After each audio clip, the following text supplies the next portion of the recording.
കന്യകാ മാതാവ് വ്യക്തികളുടെയും കുടുംബങ്ങളുടെയും സമർപ്പിത സമൂഹങ്ങളുടെയും ലോകജനതയുടെയും നന്മയ്ക്കായി പലവട്ടം പ്രത്യക്ഷപ്പെട്ടിട്ടുണ്ട്.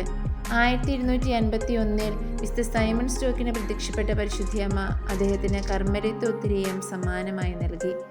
1856 ലൂർദിലെ 14-കാരി ബെർണദിത്തായ്ക്ക് കൈകളിൽ ജപമാല ഏന്തിയ രീതിയിലാണ് പരിശുദ്ധിയമ്മ പ്രത്യക്ഷപ്പെട്ടത്.